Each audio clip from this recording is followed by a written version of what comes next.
چونکہ پینٹ کے پیسے نہیں ہوتے تھے اور ہم چونا لا کر وہ اپنے گھر میں مارتے تھے، اور چونا آپ ایک دم سے اسے استعمال نہیں کر سکتے. چونے کو استعمال کرنے کے لیے آپ کو ایک دن پہلے لانا پڑتا ہے اور ایک انتہائی مضبوط لوہے کا ڈرم لینا پڑتا ہے.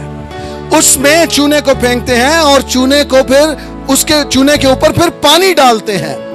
اب جیسے پانی ڈالتے ہیں تو کیمیکل ریئیکشن یہ ہوتا ہے کہ چونا جو ہے نا وہ ابلنے لگتا ہے، اور وہ ڈرم کو بھی ایک دو بار نا وہ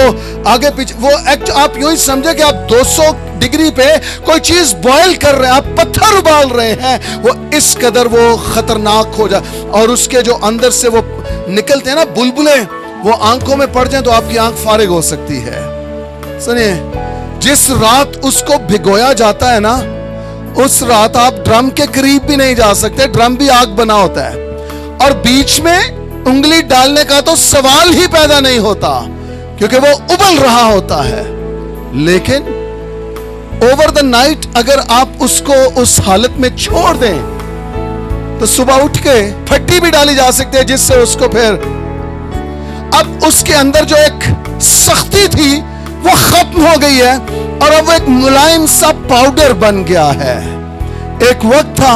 جب وہ انگلی بھی قریب کرنے نہیں دیتا تھا، اور ایک وقت ہے آپ اس کو برش سے اور برشی سے اٹھا کر جہاں مرضی اس کو پھینک رہے ہیں، جہاں مرضی اس کو. میں آپ کو بتانا چاہتا ہوں، اگر آپ ابھی تک وہ پتھر ہیں، چونے کے وہ پتھر ہیں جو ابھی تک بوری سے باہر نہیں نکلے ہیں، جدا نہیں ہوئے ہیں، آپ کو پانی سے دھویا نہیں گیا، آپ کو کلام سے غسل نہیں ملا ہے، میں آپ کو بتانا چاہتا ہوں آپ انتہائی خطرناک ہیں. لیکن جن پر آج کی رات آج شام کلام نازل ہو رہا ہے، وہ نرم ہوتے جائیں گے، وہ پاک ہوتے جائیں گے، وہ لڑائی نہیں کریں گے. ان کو اگر کوئی ایک گال پر تھپڑ مارے گا وہ دوسرے بھی آگے کریں گے، اور لوگ پوچھیں گے تم اتنا ڈرتے ہو، وہ کہے گا آپ سے نہیں، مجھے کلام سے ڈر آتا ہے، مجھے کلام سے خوف آتا ہے، کیونکہ مسیح نے یہ کہا کہ اگر کوئی تیرے ایک گال پر تماچا مارے تو دوسرا بھی آگے پھیر دے. میں آپ سے نہیں، میں مسیح کے کلام سے خوف زدہ ہوں